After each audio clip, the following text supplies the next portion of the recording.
आज की इस वीडियो में हम दिखाने वाले हैं कि एक सिस्टम जो हमारे पास रिसीव होता है किसी भी कंडीशन में। तो जैसे कि आज हमारा जो सिस्टम रिसीव हुआ है वो एस का पावर सॉकेट जो है वो बंद कंडीशन में है। तो उसका की वीडियो हम केवल एस चेंज करके दिखाना चाह रहे थे, पर एस चेंज करने के बाद भी कई सारे फॉल्ट आते हैं। तो इस वजह से इस वीडियो के अंदर हम वो सभी फॉल्ट दिखाएंगे और सर्विस वगैरह जो भी चीज़ें उस वक्त ज़रूरत होती हैं जिन चीज़ों की, वो स्टेप बाय स्टेप दिखाने वाले हैं। क्योंकि एस अगर रिप्लेस की वीडियो देखने जाएँ तो 1 से 2 मिनट या 4 मिनट में एक एस चेंज हो जाता है इजीली। पर एस चेंज करने के बाद भी अगर कुछ फॉल्ट आता है तब की कंडीशन में आपको क्या करना चाहिए, किस किस स्टेप को लेने चाहिए, किस तरह से सर्विस करनी चाहिए। या कोई भी फॉल्ट आता है, जैसे कि कई बार सिस्टम एस चेंज करने के लिए आया हुआ होता है और उसके अंदर ये होता है कि डिस्प्ले नहीं आ रहा है, फिर से ऑन नहीं हो रहा है, या फिर बोर्ड में कुछ फॉल्ट निकल आया। क्योंकि सिस्टम ऐसे तो कोई सर्विस कराता नहीं है, जब एस वगैरह बंद हो जाता है या कुछ फॉल्ट आता है तभी सिस्टम कस्टमर लेकर आता है और दिखाता है। तो आप अगर खुद से एस रिप्लेस कर रहे हैं तो हो सकता है आप किसी वीडियो को देखें जिसमें कि एस चेंज करके दिखाया गया हो और चेंज करने के बाद कुछ फॉल्ट आ जाए। तो आप अगर केवल चेंज करने की वीडियो देखते हैं तो फिर आपको वो चीज़ नहीं मिल पाएगी जो उसके बाद फॉल्ट आ सकते हैं, जो पॉसिबिलिटी हो सकती है किसी भी चीज़ की, वो चीज़ें नहीं देखने को मिलेंगी। इस वजह से ये वीडियो 15 से 20 मिनट का हो गया है। तो उसके लिए आपको ये पूरा वीडियो देखना पड़ेगा। उसके बाद होने वाली चीज़ें जो आप हैं, जो पॉसिबिलिटी होती है, वो सभी चीज़ें कर सकते हैं इस वीडियो की मदद से। तो अभी हम देखते हैं हमारे सिस्टम की कंडीशन क्या है और किस तरह से उसे रिजॉल्व किया जा सकता है। तो हमारे पास एक आज सिस्टम आया हुआ है जिसका कि प्रोसेसर है Ryzen 3, और इसका कंडीशन ये है कि इसका जो इनपुट पावर सॉकेट है वो बर्न हो चुका है पूरी तरीके से। क्योंकि इसमें काफ़ी टाइम से इसकी केबल में लूजिंग रही होगी या फिर स्पार्क वगैरह हो रहा होगा, इस वजह से ऐसा हुआ है। और इसका यहाँ पर प्रॉपरली बर्न कंडीशन में हो गया है और सॉकेट पूरा जल गया है। तो यहाँ पे दो चीज़ें होने लायक हैं इसमें। पहली बात तो ये सिस्टम काफ़ी टाइम से सर्विस नहीं हुआ है, और दूसरी बात इसका एस रिप्लेस करना पड़ेगा या फिर इसका पावर कनेक्टर चेंज करना पड़ेगा। एस ही चेंज करेंगे क्योंकि पावर कनेक्टर चेंज करने भर का टाइम नहीं दिया है कस्टमर ने, और उनको मॉर्निंग में ये सिस्टम चाहिए। तो अभी सबसे पहले मैं इसके स्क्रू निकाल लेता हूँ।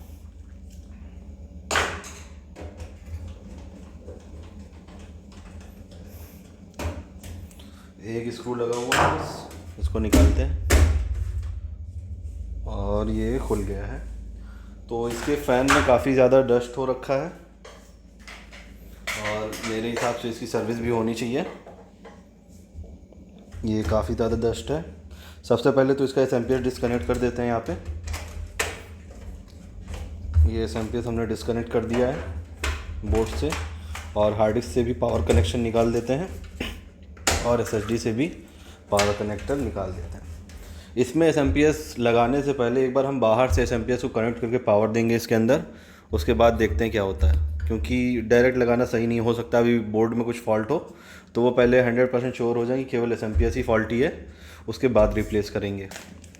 ये हमारे पास एक एस आ गया है और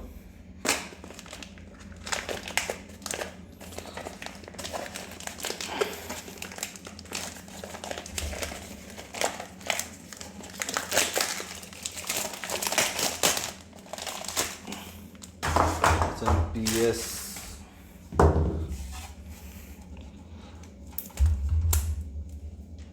सबसे पहले 24 पिन कनेक्टर कनेक्ट कर देते हैं। उसके बाद 4 पिन ATX जो कि हमारा CPU की सप्लाई है उसको कनेक्ट कर देते हैं। उसके बाद इसमें लाइन इन करते हैं और देखते हैं पावर ऑन होता है कि नहीं होता है। ये हमारा पावर केबल आ गया, ये कनेक्ट कर दिया गया है पावर केबल, और फिर पावर बटन प्रेस करते हैं तो ये पावर ऑन हो चुका है। और मेरा ख्याल है डिस्प्ले भी आ जाएगा क्योंकि सिस्टम बिल्कुल ऑन कंडीशन में था, ऐसा नहीं काफ़ी टाइम से रखा हुआ था या कुछ भी है। तो इसमें मॉनिटर कनेक्ट कर लेते हैं।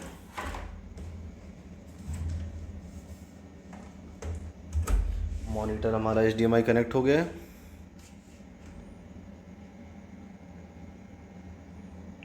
अभी एक बार मॉनिटर को ऑन करते हैं।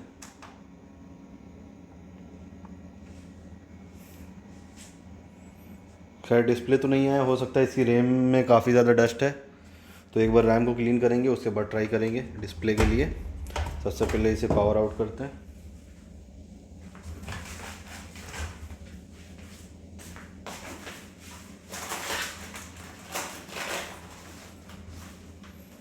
तो अभी फ़िलहाल के लिए मैं ब्रश लाना यहाँ पे भूल गया हूँ, तो फ़िलहाल के लिए ऐसे ही हाथ से क्लीन कर देते हैं या फिर किसी और तरह से। ये रैम में काफ़ी ज़्यादा डस्ट हो रखा है, और यहाँ पे भी आप देखेंगे तो काफ़ी ज़्यादा डस्ट है। हो सकता है कैमरे में ना आ पा रहा हो। फ़िलहाल के लिए हम इसको टेम्परेरी क्लीन करते हैं, बाकी अभी बाद में सर्विस करेंगे इसकी, क्योंकि सर्विस के जो इक्विपमेंट है वो यहाँ है नहीं, सेटअप पे शॉप पर रखे हुए हैं। एक बार के लिए इसको ऐसे ही क्लीन कर सकते हैं। एक बार हमारा डिस्प्ले आ जाए तो कंफर्म हो जाएगा कि हमारा केवल SMPS ही फॉल्टी है, और हम कस्टमर को चार्ज बता देंगे क्या लगने वाला है इसके अंदर। उसके बाद सर्विस तो हो ही जाएगी, सर्विस में कोई बड़ी बात नहीं है। Power in, power button press, power on, HDMI cable connect है, और हमें अभी इंतज़ार है कि डिस्प्ले हमारा आ जाए, और डिस्प्ले अभी तक तो नहीं आया है। एक बार मॉनिटर फिर से ऑन करते हैं। मॉनिटर ऑन है, ये अभी भी कोई डिस्प्ले नहीं आया है। अभी दूसरे स्लॉट में लगाते हैं एक बार के लिए रैम, क्योंकि इसमें डस्ट तो है पर ब्रश चाहिए रहेगा उसके लिए, पर ब्रश अभी यहाँ पे है नहीं, या फिर अभी कोई और जुगाड़ लगाते हैं।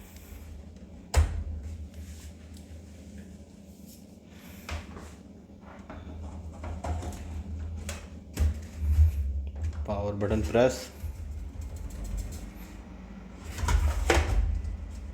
हाँ डिस्प्ले आ गया है। ज़ेब्रॉनिक्स का ये बोर्ड है, बायोस ऑन हो गया है, बायोस मोड में आ गया, क्योंकि SSD या हार्ड डिस्क कुछ कनेक्ट नहीं है, इस वजह से विंडो नहीं चल पा रहा। तो एक बार हार्ड डिस्क को या SSD को कनेक्शन देते हैं। SSD में ही होनी चाहिए विंडो, तो SSD को एक बार के लिए पावर देते हैं, फिर ट्राई करते हैं। अभी ये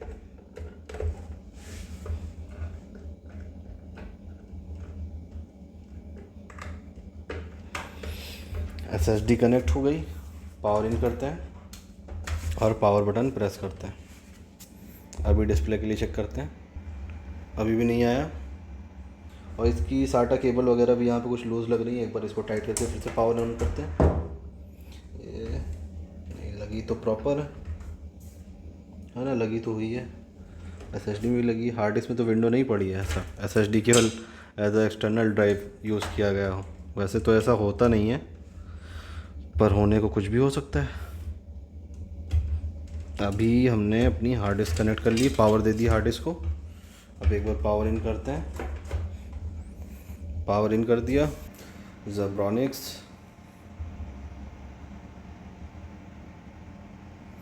अभी विंडो आ जाएगा मेरा ख्याल है, क्योंकि टाइम लग रहा है ना थोड़ा सा।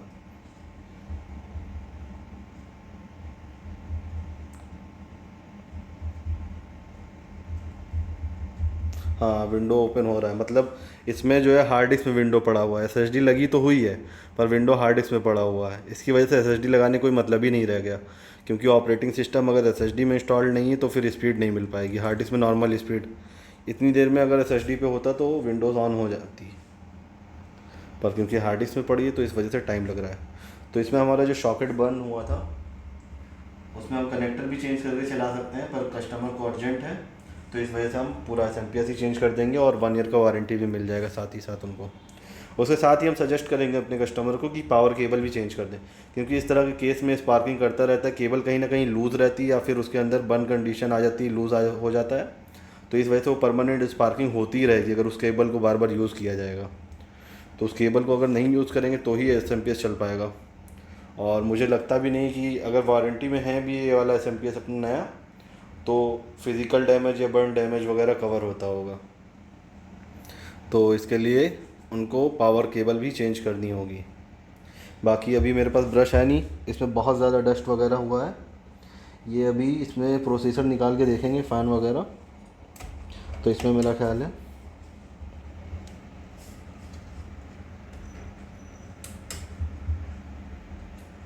सिस्टम ऑन हो गया है, कोई इशू नहीं है।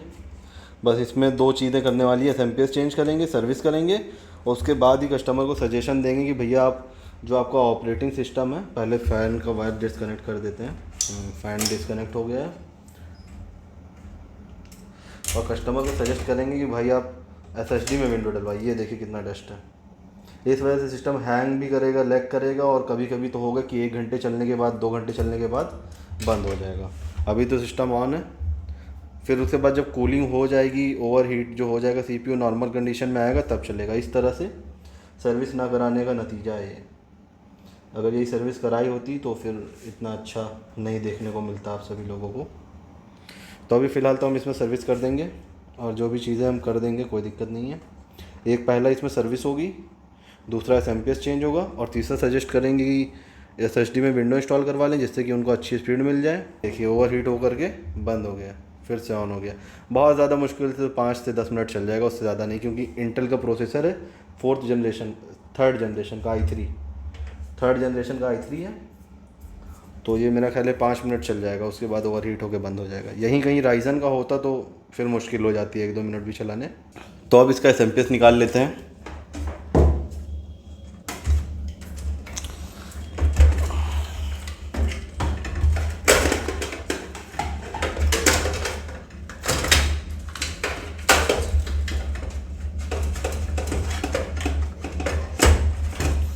तो नया SMPS निकल गया।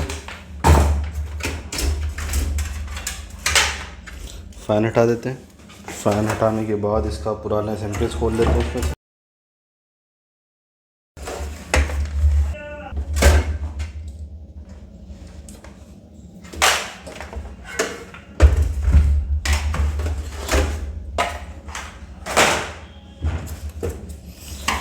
अब इसके अंदर फ़िलहाल के लिए बहुत ज़्यादा डस्ट वगैरह है, इसकी एक बार क्लीनिंग कर लेते हैं, उसके बाद नया SMPS इसके अंदर इंस्टॉल करते हैं। तो आफ्टर क्लीनिंग ये इस तरह से हो गया है। अभी इसका पेस्ट क्लीन कर देते हैं।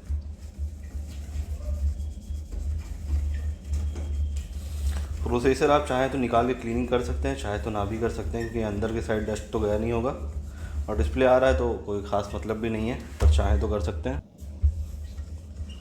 अभी प्रोसेसर हमारा प्रॉपर क्लीन हो गया। अब इसके बाद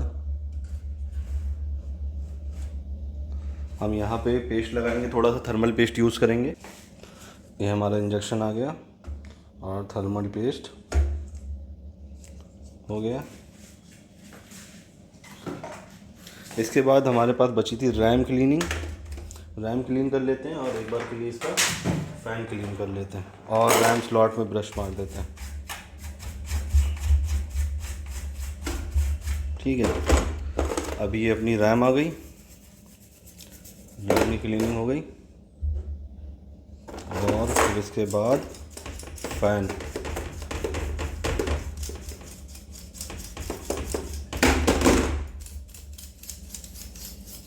एक बार इस पर भी ब्लोअर मार देते हैं। तो अभी फ़ैन भी क्लीन हो चुका है प्रॉपर, और रैम भी। इन दोनों को पहले इंस्टॉल करते हैं, उसके बाद इंस्टॉल करते हैं। सबसे पहले फ़ैन।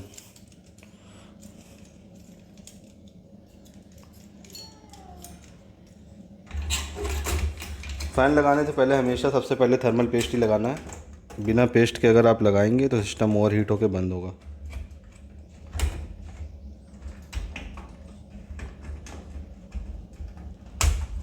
ये लॉक हो गया, ये लॉक हो गया, ये लॉक हो गया, और ये प्रॉपर फ़ैन लॉक हो चुका है। और इसका वायर कनेक्ट कर देते हैं। अब इसके बाद रैम इंस्टॉल, ये हो गया, और फिर ये नया वाला SMPS।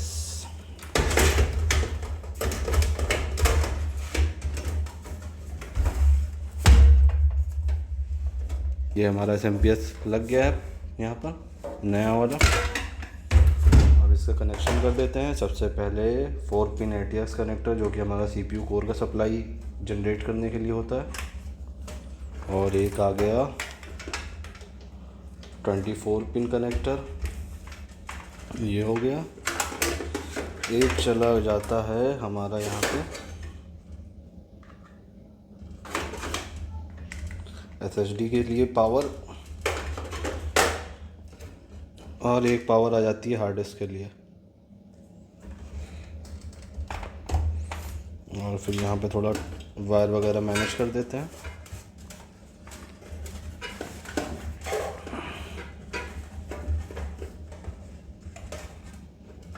ये हो गया। ये हो गया।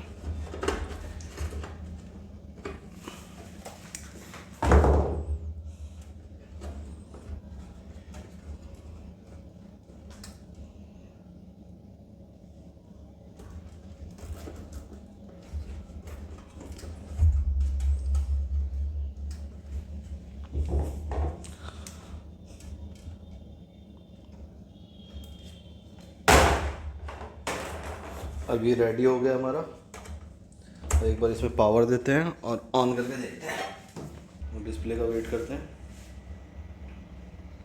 डिस्प्ले भी आ गया।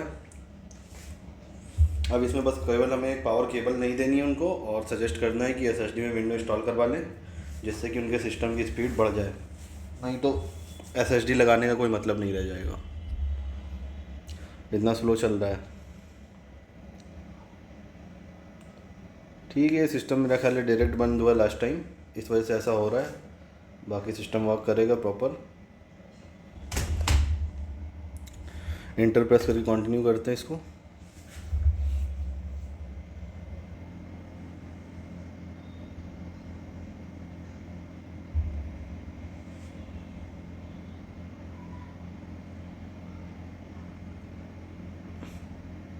अभी इसके बाद 15 सिस्टम का ऑर्डर है, इसका मटेरियल रखा हुआ है पहले से ही। अभी अगले वीडियो में हम इसको असेंबल करने वाले हैं, जिसका कि कॉन्फ़िगरेशन होने वाला है। जब तक कि ये ऑन होता है इसको देख लेते हैं। i3 थर्ड जनरेशन प्रोसेसर है इसका, ये 15 पीस थर्ड जनरेशन, और 256 GB SSD है, और फैन रखा हुआ है, SMPS रखा हुआ है 15, और बोर्ड। सभी चीज़ें रेडी, केवल विंडो इंस्टॉल करके असेंबल करना है इसको। ये भी ऑन हो चुका है। इसका पासवर्ड होगा 1 1 2 3, और इसकी रैम भी पड़ी हुई है 4 GB 8 GB होगी, 8 GB DDR3L 15 पीस में ये भी पड़ी हुई होगी। तो ये 15 सिस्टम रेडी है असेंबल होने के लिए। अगले वीडियो में हम इसको कवर करेंगे। और ये कुछ ज़्यादा ही स्लो है, यूज़र की हैबिट पड़ जाती है ऐसे यूज़ करते करते, उसको लगता है इतनी ही स्पीड होती है नॉर्मली, उसको पता ही नहीं होता कि SSD लगाने के बाद कुछ और बढ़ जाएगी। तो ये किसी गवर्नमेंट ऑफिस का सिस्टम है जो कि रिपेयर होने के लिए आया था। फ़िलहाल के लिए ये रेडी हो चुका है।